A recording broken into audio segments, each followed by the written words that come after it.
नमस्कार। फाइटर समाचार में आपका स्वागत है। पेश आज 7 जनवरी शाम 4 बजे राजस्थान की खास खबरें। राजस्थान कर्मचारी चयन बोर्ड ने 2026 के लिए राजस्थान वनपाल के कुल 259 पदों पर भर्ती का नोटिफिकेशन जारी किया है। यह भर्ती 12वीं पास उम्मीदवारों के लिए है जो राजस्थान के निवासी हैं और वनपाल के पद पर कार्य करने के इच्छुक हैं। आवेदन प्रक्रिया शुरू हो चुकी है और उम्मीदवार 4 फरवरी 2026 तक ऑनलाइन आवेदन कर सकते हैं। यह भर्ती गैर अनुसूचित क्षेत्र के लिए 213 पदों पर की जाएगी, जबकि अन्य पदों के लिए अलग से आवंटन किया गया है। भर्ती के लिए उम्मीदवारों के पास मान्यता प्राप्त बोर्ड से 12वीं कक्षा पास होना जरूरी है। साथ ही उन्हें देवनागरी लिपि में हिंदी लिखने की क्षमता और राजस्थान की संस्कृति का ज्ञान होना चाहिए। वही आयु सीमा की बात करें तो उम्मीदवार की न्यूनतम आयु 18 वर्ष और अधिकतम आयु 30 वर्ष से अधिक नहीं होनी चाहिए। आरक्षित वर्गों को आयु सीमा में छूट मिलेगी। अजमेर जिले में साइबर ठगों ने खुद को पुलिस अधिकारी बताकर भारतीय पशु चिकित्सा अनुसंधान संस्थान बरेली से रिटायर्ड अधिकारी जगदीश कुमार को 13 दिनों तक डिजिटल अरेस्ट रखकर 57 लाख रुपए ठग लिए। वे वर्तमान में वैशाली नगर में पत्नी के साथ रहते हैं। ठगों ने वीडियो कॉल के जरिए पुलिस की वर्दी पहनकर संपर्क किया और मनी लॉन्ड्रिंग के फर्जी मामले में फंसाने की धमकी दी। ठगों ने उन्हें डराकर अलग अलग खातों से मोटी रकम ट्रांसफर करवा ली।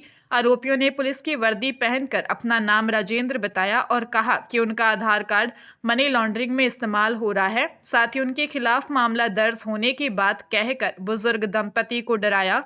साइबर पुलिस ने मामला दर्ज कर जांच शुरू कर दी है और ठगी की राशि में से कुछ रकम को होल्ड भी करवाया है। जयपुर में तंत्र मंत्र और जमीन में गड़ा सोना निकालने का झांसा देकर 21 लाख रुपए की ठगी का मामला सामने आया। नेवारू रोड स्थित लालचंदपुरा निवासी हिम्मत सिंह चौहान ने आरोपी शक्ति सिंह के खिलाफ झोटवाड़ा थाने में रिपोर्ट दी है।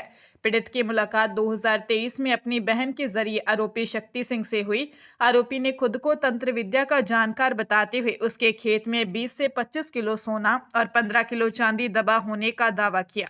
उसने पीड़ित को सम्मोहित कर पूजा सामग्री और 5 बकरों की बलि के नाम पर जून 2024 तक कुल 21,25,000 रुपए हड़प लिए। रुपए लेने के बाद आरोपी ने अपना मोबाइल बंद कर लिया। पीड़ित ने पता किया, आरोपी का असली नाम रोशन बावरिया है और वह किशनगढ़ रैनवाल निवासी है और उसके खिलाफ ठगी के करीब 50 मामले दर्ज हैं। पुलिस ने मामला दर्ज कर जांच शुरू कर दी है। हरियाणा के सोनीपत में पत्नी ने अपने पति की हत्या कर दी। परिजनों का कहना है कि पत्नी के किसी अन्य व्यक्ति के साथ अवैध संबंध थे।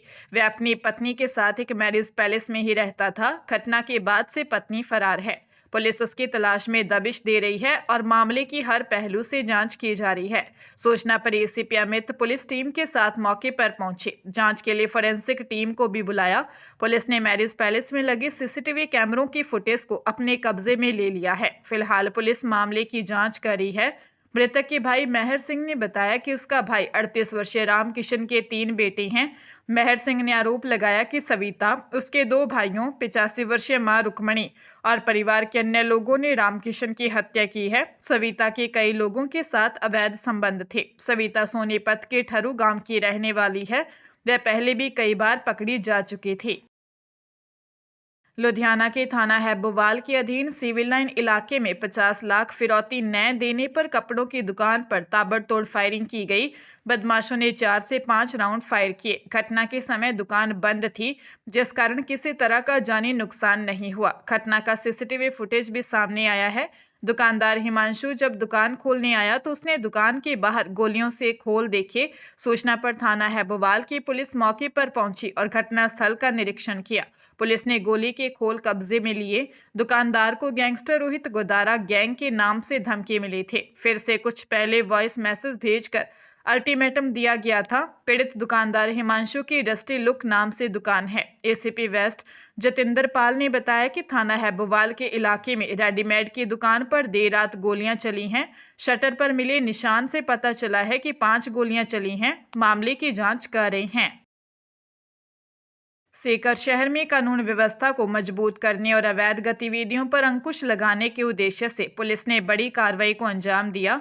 Additional SP doctor Tejpal Singh के नेतृत्व में उद्योगनगर, गोकुलपुरा और कोतवाली थाना पुलिस ने संयुक्त रूप से शहर के विभिन्न इलाकों में अचानक दबिश दी। पुलिस की इस कार्रवाई के दौरान उद्योगनगर क्षेत्र के पिपराली रोड और नवलगढ़ रोड पर स्थित कई कैफे और होटलों की गहन जांच की गई। इसके बाद कोतवाली थाना क्षेत्र में सिटी सेंटर मॉल और भाटी मेंशन के सामने स्थित स्पा सेंटर पर भी छापेमारी की गई। रेड के दौरान कई संदिग्ध व्यक्तियों को हिरासत में लिया गया, जिनके पुलिस अलग अलग पहलुओं पर पूछताछ कर रही है।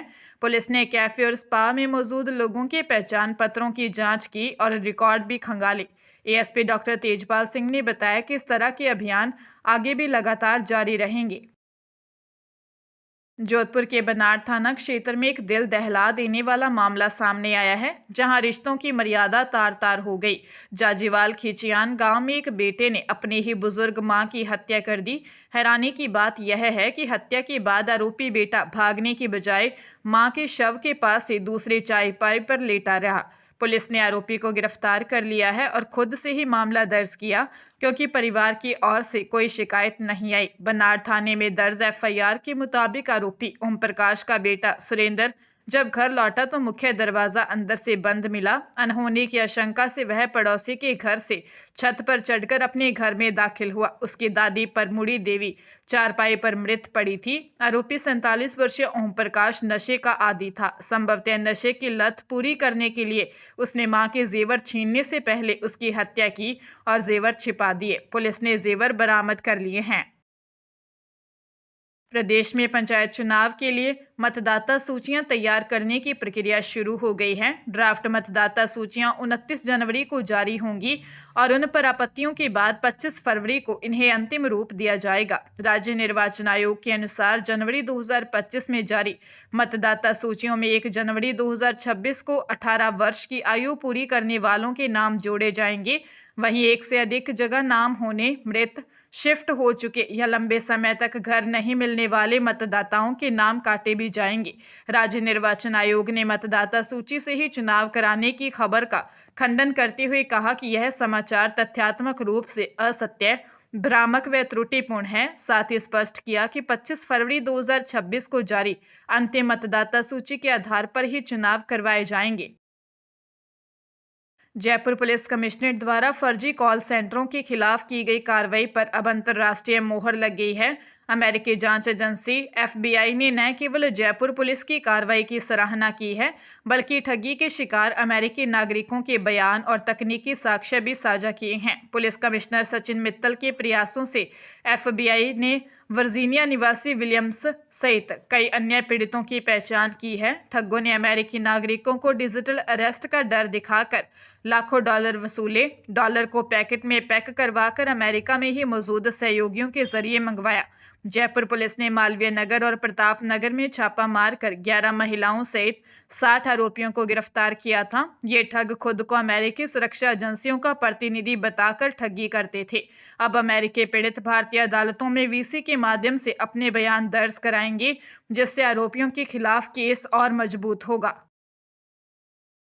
मौसम विभाग ने राजस्थान के 16 शहरों में 3 दिन तक शीतलहर और घना कोहरा छाने की आशंका को लेकर येलो अलर्ट जारी किया है। मौसम विभाग के अनुसार 3 दिन अलवर, बारां, भरतपुर, बूंदी, दौसा, डीग, धौलपुर, झालावाड़, झुंझुनू, करौली, खैरथल, तिजारा, कोटा, सीकर, टोंक, चूरू, डीडवाना, कुचामन, हनुमानगढ़ और बीकानेर में शीतलहर चलने और घना कोहरा छाने का येलो अलर्ट जारी किया है। प्रदेश में पिछले 1 सप्ताह से जारी भीषण सर्दी और घने कोहरे का असर रहने पर मौसम की गंभीरता को देखते हुए प्रशासन अलर्ट मोड पर है। शीतलहर और भीषण सर्दी को देखते हुए प्रदेश के 14 जिलों में जिला कलेक्टरों ने प्राथमिक कक्षाओं और आंगनबाड़ी केंद्रों में 2 से 5 दिन तक का अवकाश घोषित किया है। साथ ही उच्च कक्षाओं के विद्यार्थियों के लिए स्कूलों का समय बदलकर सुबह 10 बजे से कर दिया गया है। जयपुर के बजाजनगर थाना पुलिस 1 वर्ष से फरार मारपीट के वांटेड की तलाश में न्यू सांगानेर रोड स्थित राधा विहार कॉलोनी के एक मकान में पहुंची। वहां वांटेड तो नहीं मिला, लेकिन पुलिस को साइबर ठगी में लिप्त 3 युवक मिले। तलाशी में विभिन्न बैंकों के 58 ATM card, 18 mobile phone, 4 laptop, 19 SIM card, 1 CCTV camera, 2 passbook और 2 चेकबुक बरामद की गई। कमिश्नर सचिन मित्तल ने बताया कि मानसरोवर थड़ी मार्केट निवासी दिनेश गवरानी, सडाला की कृष्णापुरी कॉलोनी निवासी नितिन कुमार कलवाड़िया और जयसिंहपुरा खोर्द त्रिवेणी नगर निवासी आर्यन सैनी को गिरफ्तार किया है। तीनों आरोपी राधा विहार में किराए से रहकर ट्रेंडिंग करवाने के नाम पर लोगों को ठग रहे थे। गिरोह का सरगना दीपक अग्रवाल दुबई से पूरे नेटवर्क का संचालन कर रहा है। आरोपियों के खिलाफ उत्तर प्रदेश, हरियाणा और गुजरात सहित कई राज्यों में साइबर ठगी से जुड़ी शिकायतें दर्ज हैं।